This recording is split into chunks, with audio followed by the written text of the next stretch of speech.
Entonces sí que a mí me gustaría ir repasando todo lo que habéis ido comentando, porque vamos, la suma de las tres presentaciones creo que es un reflejo de hacia dónde, hasta dónde podemos llegar, de cuál es la situación en la innovación y de cómo tenemos realmente a nuestra agricultura, ¿no?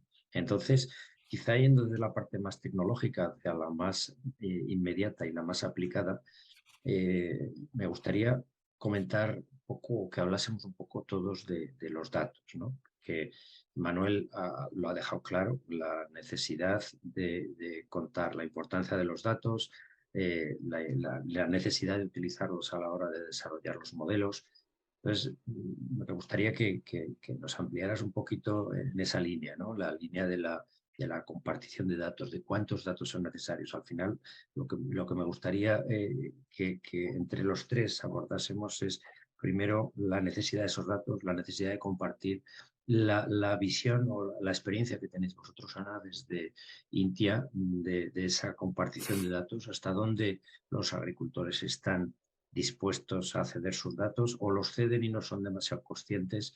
Y en el ámbito de los datos me gustaría, Ignacio, también que nos comentaras la visión que tienen las empresas, ¿no? Has comentado que dentro de las empresas de maquinaria hay varios niveles también, unas más tecnificadas, otras o más tecnológicas, otras menos. Y dentro de las más tecnológicas hay algunas que ofrecen servicios de análisis de datos y de herramientas de apoyo a la toma de decisión. Entonces, me gustaría que hablásemos un poco de los datos, de cuál es la disposición de los agricultores, de la necesidad de compartir datos. Empezamos por Manuel, hablando Estupendo, de datos. sí. Bueno, pues yo creo que hay que, no lo he comentado en la presentación, pero creo que hay que hacer una diferencia que creo que es oportuna, ¿no? Que hablar de los datos y de los datos actuables, ¿no? O sea, al final hay una serie de datos que, bueno, pues que se toman en determinados momentos, vehículos, parcelas, que son, digamos, datos, pero después hay parte de esos datos que son los que realmente nos permiten tomar decisión o o ayudan a tomar una decisión, ¿no? Y eso para mí son los datos actuables.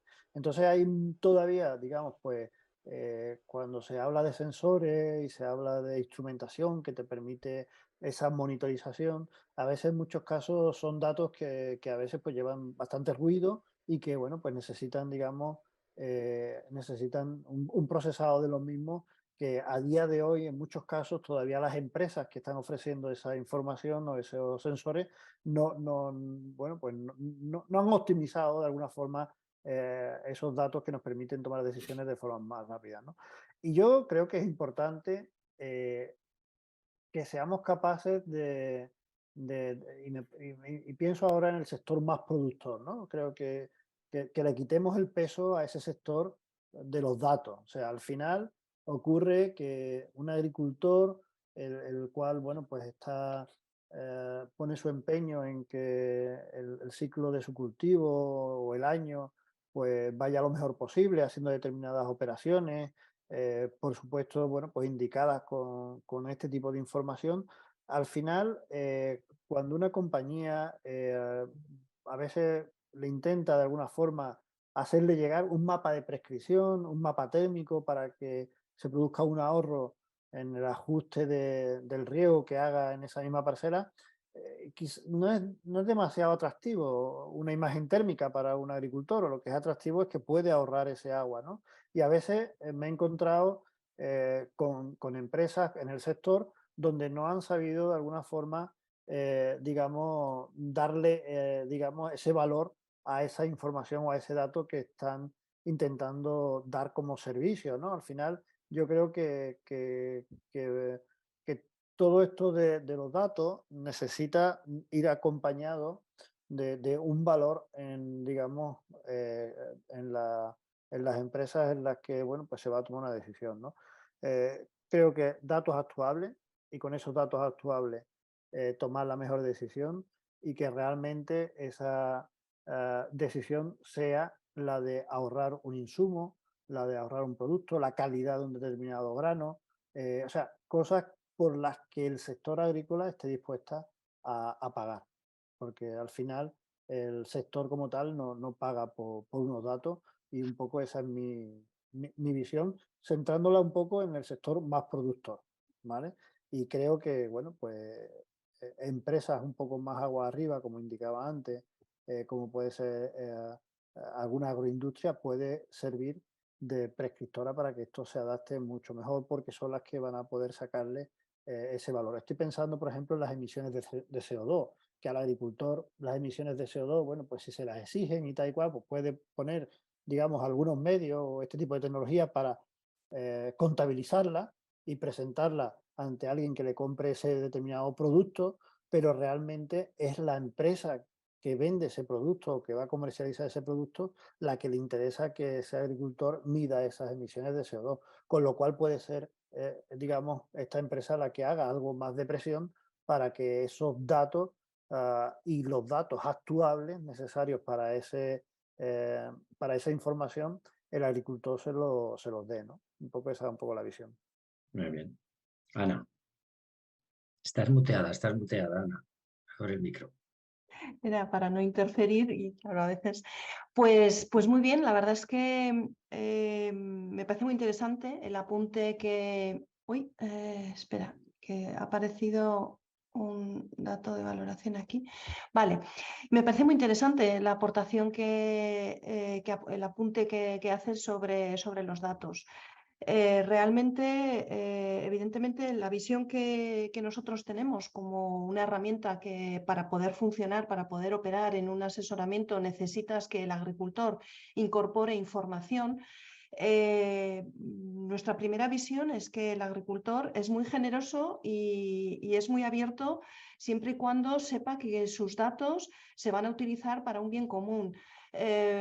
Nuestra experiencia es que en un sistema cooperativo pues el trabajar con esa información y el saber el agricultor, el ser muy abiertos en que esa información, ese dato que es privado del agricultor, pero que se pone en el bien común, si realmente ese dato, esa información revierte en el sector, yo creo que el agricultor va a ser muy, muy activo en abrir esa información.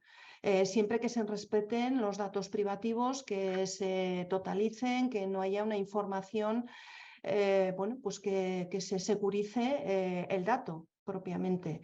Eso por un lado, la información de la cual provee el agricultor a nivel de su parcela y lo pone en disposición para generar conocimiento, ¿vale?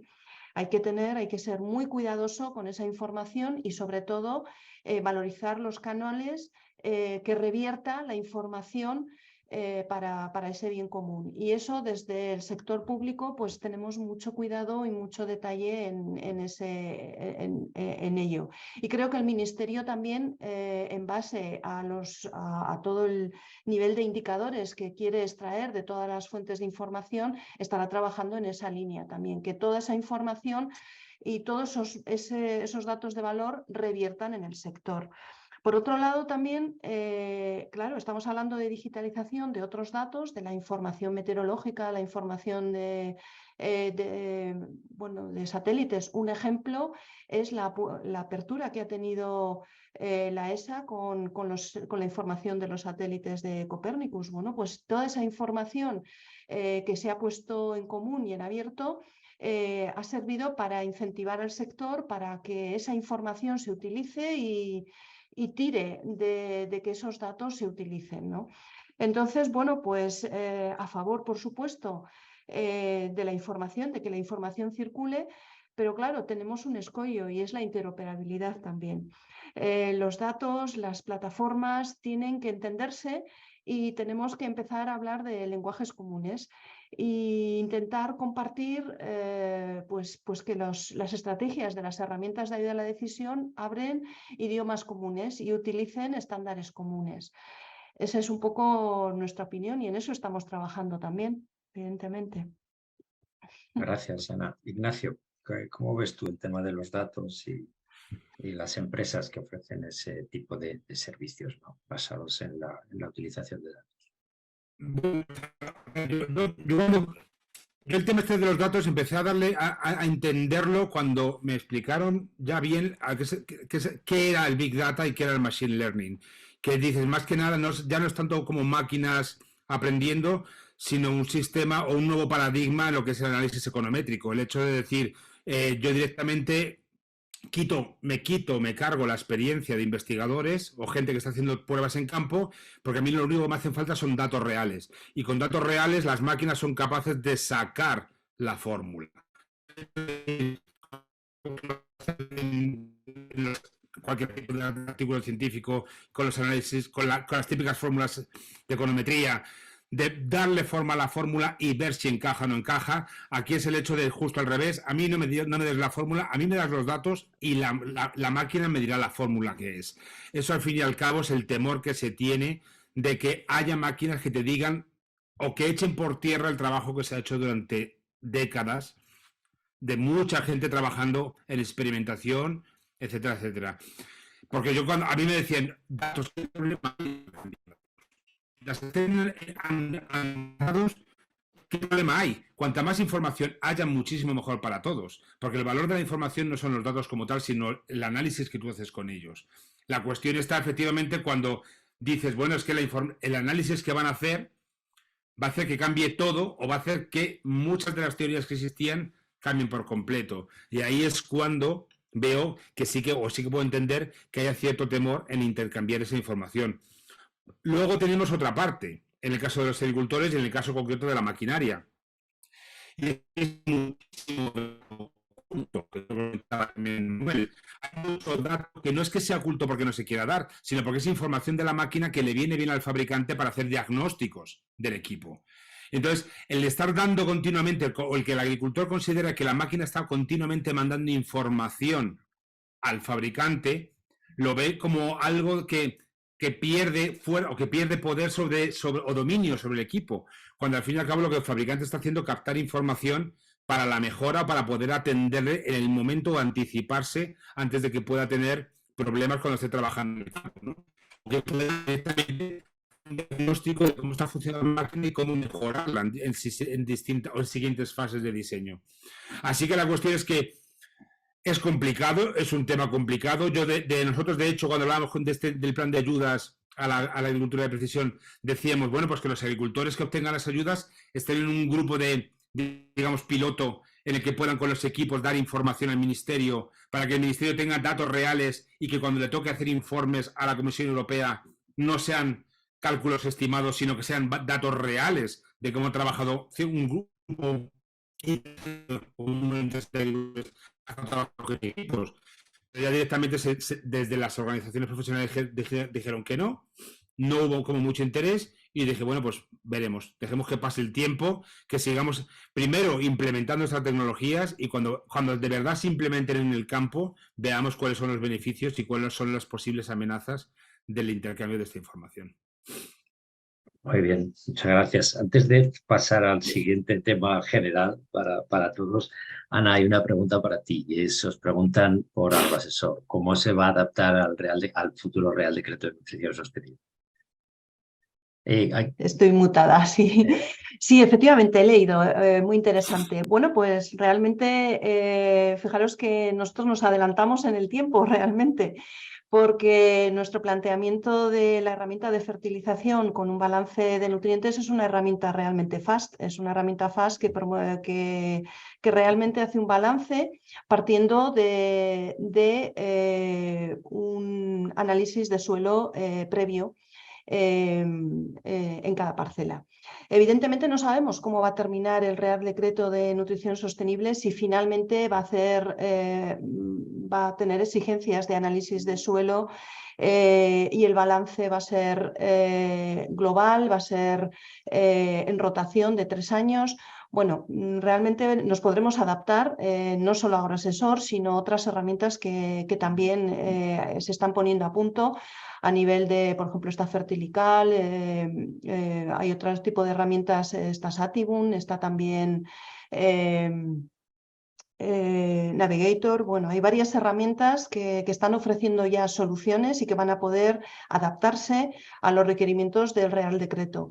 La gran cuestión de si tenemos que partir de un análisis de suelo o no, bueno, pues hasta que no se apruebe el Real Decreto y no tengamos ese texto final, pues no sabremos. Pero realmente modelos que se adapten a modelos de FAST de fertilización adaptados, los tenemos y los hay operativos. O sea que habrá soluciones. Muy bien. A ver, ahora una pregunta que a mí me viene rondando desde que habéis empezado a hablar, ¿no? Y sería para los tres, para ver qué opináis. Porque, Ana, tú comentabas que hay agricultores que tienen equipos o que sus equipos tienen posibilidad de aplicar o desarrollar la agricultura de precisión, pero tienen ahí la duda de si entrar o no entrar y os ha costado empujarles a que entrasen, ¿no? Para que activasen permisos y todo esto. Bueno, Manuel nos ha contado claramente que al final pues la eficiencia que se puede ganar con la aplicación de la agricultura de precisión está ahí encima de la mesa, que supone unos costes, pero también podemos mejorar en productividad y al final también en sostenibilidad. Pero esto nos acaba de contar la historia, Ignacio, cuando dice, sí, pero la realidad es que tenemos una maquinaria donde, o tenemos un mercado de la maquinaria donde lo que predomina es la utilización de maquinaria usada, que si no ponemos límites iríamos a una maquinaria cada vez más obsoleta. ¿Cómo podemos transmitir al agricultor el interés por la agricultura de precisión en el contexto en el que estamos, ¿no? Y el interés y sobre todo cómo le podemos empujar a plantear una inversión en maquinaria que tenga determinados equipos y que le permita incorporarse a todas estas nuevas tendencias, porque en el fondo, al final, aplicar toda esta tecnología que se está desarrollando en los centros de investigación, que la aprobáis en innovación, supone un coste, efectivamente, pero luego, al final, la eficiencia en la utilización de los insumos, pues probablemente compensa el coste e incluso podemos generar una mayor productividad, ¿no? Al final, y además estamos respondiendo a la sostenibilidad. ¿Por qué el agricultor está ahí? A pesar de que ya Ignacio nos ha dicho alguna idea de por qué el agricultor no invierte, pero ¿cómo lo veis? ¿Cómo veis? ¿Qué mensajes podríamos mandarle al agricultor? Empezamos por Manuel, venga, seguimos. Sí, simplemente en el primer comentario de la maquinaria antigua, bueno, pues es también, y se está haciendo mucho esfuerzo, ¿no? Por parte de la investigación y por parte de empresas en desarrollar kits, en desarrollar sistemas, como por ejemplo hablaba Ignacio, el tema ISOBUS, que necesariamente no tienes por qué comprar una máquina nueva, sino incorporar el sistema ISOBUS a un apero para poder conectarlo con una controladora, y necesariamente no es necesario comprar una abonadora centrífuga o una sembradora de precisión eléctrica para hacer una determinada operación más próxima a la agricultura de precisión. Entonces eso está por ahí, o sea que realmente los costes de implementación de todo esto pueden ir reduciéndose con estos tipos de sistemas que a veces no están asociados a ninguna marca de maquinaria como las que podamos conocer a día de hoy de tractores, y que realmente son sistemas que permiten, digamos, tener mucha información. Pero además yo diría que realmente hay hay un término que no lo he usado mucho en tema de agricultura de precisión, pero creo que es interesante, ¿no? La certificación de todo esto, ¿no? Al final, el hacer unas buenas prácticas agrícolas que pueden ser asociadas, digamos, al uso de tecnologías de agricultura de precisión, al final, yo como veo esto a futuro, es que haya, digamos, un posible premio a ese agricultor que lo hace de esa manera, a nivel de certificación o manejo del cultivo con técnicas de agricultura de precisión, que todos sabemos el valor que eso tiene desde el punto de vista sostenible, desde el punto de vista medioambiental, en fin, todo eso sabemos el valor que tiene, y que a ese agricultor, el que le compra el trigo o el que le compra el maíz, la empresa correspondiente, bueno, pues llegue a darle algún tipo de incentivo por darle, digamos, ese producto, ese grano, con una certificación de haber hecho las cosas mejor de como se venían haciendo anteriormente. O sea, yo creo que eso es una ayuda directa al agricultor económica, si hablamos de incentivo económico, para que, digamos, pues cambie de mentalidad de cómo hacer las cosas y, bueno, pues le permita, digamos, a ajustarse, entendiendo que los márgenes son muy pocos en el sector agrícola, a ajustarse a esa nueva forma de hacer agricultura, ¿no? Yo creo que esa incentivación es muy interesante, y si es económica, rompemos esa barrera de las tantas que hay en el sector agrícola, de barreras o dificultades que presenta el sector para entrar. La barrera económica pues podría ayudar a que se implementara este tipo de sistemas, ¿no? Ana, ¿cómo lo ves? Sí, bueno, creo que la parte de visibilizar, de hacer demostraciones en campo, de apoyarnos en agricultores pioneros que estén adoptando, que sean ya adoptadores iniciales y pioneros de tecnología, pues nosotros muchas veces nos hemos apoyado en ese tipo de formación, de asesoramiento, porque realmente esa formación de agricultor a agricultor pues es muy potente, tiene mucha potencia.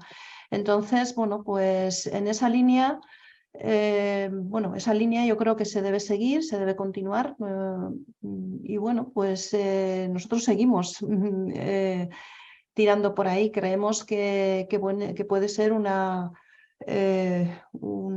buen tirón para incentivar buenas prácticas, por supuesto, y si van acompañadas de agricultura de precisión, pues fenomenal. Pero en principio, para nosotros lo prioritario es demostrar esas buenas prácticas. Eso es lo principal. Y que sean sostenibles y que estén integradas dentro pues, del sector, ¿no? Del avance del sector. Ese sería el objetivo. Muy bien. Ignacio, yo entiendo que esta pregunta que te hago es la que os haréis en la asociación continuamente, ¿no? ¿Cómo impulsamos a los agricultores a que entren en este ámbito? Pero bueno, ahí tienes tu... Sí, bueno, por lo que han dicho Mariana, muy agradecido, Ana, a lo que acabas de decir, porque siempre se me olvida, cuando hablo del plan de ayudas del PRTR a la agricultura de precisión, siempre se me olvida decir que tiene una cosa maravillosa y novedosa, que es que los agricultores que obtienen la subvención tienen que participar en actividades, en acciones de divulgación posteriores, que haga la comunidad autónoma o que haga el ministerio, cosa para mostrar los beneficios de la tecnología a otros agricultores, cosa que también me parece, ya digo, yo creo que va en línea con el comentario que hacía Ana. Es el ejemplo que es símil. Yo siempre que hablo del tema de la estrategia de digitalización o de la agricultura de precisión y demás, yo siempre digo que ahora mismo todo es una caja de puzzle, todas las piezas están metidas dentro, todo, desde componentes, sistemas, software, equipos, escuelas, expertos, etcétera, administraciones públicas, todo está metido dentro de la caja y lo que hace falta es montar ese puzzle. Y ese puzzle tiene que ser conforme a las necesidades de los agricultores en nuestro país. Aquí, ya que estamos en España, hablo de nuestros agricultores. Hay ciertos agricultores que no necesitan comprar una máquina. Y no estoy tirando piedras contra mi tejado. Es que no tienes por qué invertir en una máquina nueva para hacer agricultura de precisión. Puedes actualizarla, como bien decía Manuel, como yo decía antes. Puedes actualizar esos equipos con otras tecnologías, y dentro de unas campañas a lo mejor tienes una mejora de renta, una mejora de la explotación que te permite mejorar y hacer un paso más adelante. Habrá otros agricultores que necesitan una tecnología y no otra. Es otro de los mensajes que yo siempre lanzo a los fabricantes, principalmente obviamente a los asociados. No se dejen encontrar la tecnología que ofrecen otros fabricantes. Efectivamente es muy fácil decir, bueno, ha llegado tal empresa con tal tecnología y tengo que hacer lo mismo. No. Fíjate cuál es tu demanda, fíjate cuáles son tus clientes y adáptate a lo que esos clientes necesitan y qué es lo que les puedes dar para que mejoren en sus cultivos y en sus explotaciones.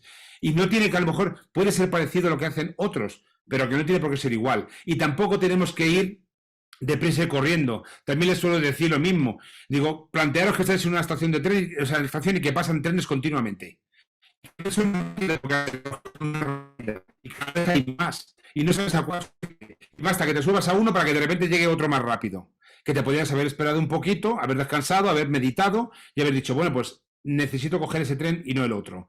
En eso estamos en la parte de la oferta, el hecho de a ver qué tecnologías van apareciendo y a ver cómo nos vamos pudiendo adaptar. Y mientras tanto, lo que os decía, el mensaje clave de mi presentación es que el dinero es el que es y que los agricultores tienen muy limitado su capacidad de inversión y que por mucho que queramos decirles que las ventajas de todos los tipos que las tecnologías de agricultura de precisión les pueden ayudar, lo primero es dar ese primer escalón, que es pagar el hierro, como solemos decir en el sector, ¿vale? Porque la tecnología es un porcentaje muy pequeño respecto al precio que tiene la máquina. Primero hay que tener dinero para poder comprar la máquina y luego ya la tecnología. Si no tenemos dinero para dar ese primer paso, es muy complicado que podamos dar el siguiente. Entonces, lo básico es o bien con ayudas o bien con cambios estructurales que se nos escapan, pero lo que está es enorme y que como no se analice lo que estás preguntando, lo que nos estás preguntando, Manuel, como no se analice eso bien, la brecha cada vez será mayor. Yo me he quedado también con una idea que has quedado del interés que has puesto sobre la mesa, ¿no? El interés y la oportunidad de la contratación de empresas de servicios para desarrollar estas tecnologías o el alquiler de maquinaria específica para esa agricultura de precisión. La verdad que puede ser una salida importante, pero nos metemos en costes. Entonces, bueno, en fin, no sería abrir otro campo y yo creo que ya nos vamos acercando hacia el final. Ya hemos superado la hora prevista para acabar este webinar y sí que me gustaría pues dejaros pues 30 segundos, un minuto a cada uno para que nos dijerais. Ahora vamos a ir al revés, Ignacio, empezar esto, para que trasladarais un poco un resumen de cómo veis la aplicación de esta agricultura digital, esta agricultura de precisión en los cultivos extensivos en general y en general la agricultura. ¿Cómo lo veis? Venga, Ignacio. Bueno, pues a ver, voy a intentar mi discurso de hoy sería un cultivo distinto. Entonces, en el caso de los cereales, lo que está claro es que son unos cultivos que en los últimos años están teniendo una reducción en lo que es el valor de la producción, derivado de muchos factores, que los agricultores que tienen una edad avanzada, que es necesario relevo generacional, que es necesario cambiar el tipo de explotaciones, porque si no es muy difícil que puedan invertir, que estas tecnologías tienen que llegar, como dice mucha gente, tiene que llegar sí o sí, pero yo sí quiero bien darle un producto que se adapte a lo que de verdad necesita. Muchas gracias, Ignacio. Mensaje clarísimo. Ana. Sí, pues yo estoy muy de acuerdo también. Realmente la agricultura de precisión en los sistemas extensivos, bueno, pues el tamaño de las explotaciones, el movimiento que va a haber en los años venideros, pues va a influir mucho en cómo se adopten y cómo se gestionen las explotaciones. Pero claro, evidentemente también tenemos que apoyar al pequeño agricultor, tenemos que apoyar al sector que está dotando de personas y de población a nuestro territorio. Y entonces, bueno, pues ahí hay un equilibrio bueno, pues que tenemos que tener mucho cuidado con ello también. Y tenemos que cuidar al territorio, tenemos que cuidarlo.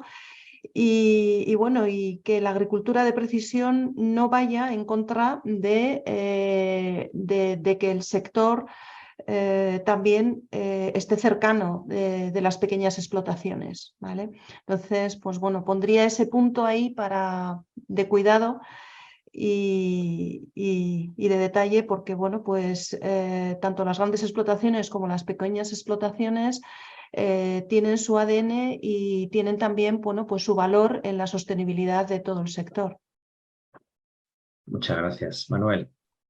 Bueno, yo simplemente, bueno, poco más que aportar, pero sí decir que todas estas tecnologías, según hemos visto en el día de hoy, pues en el peor de los casos nos ayudará a mantener una producción, sino a aumentarla en algunos casos y también pues a mejorar la sostenibilidad, pero que hay otros parámetros dentro del sector cereal que no es solo la producción, sino que es la calidad, que es peso específico del grano, o sea que hay una serie de parámetros que gracias a la agricultura de precisión podemos convertirlo en un valor para la industria agroalimentaria, ¿no? Y creo que eso es importante, dejar de ver solo la producción y centrarnos en otros matices que en el caso del grano son muy interesantes.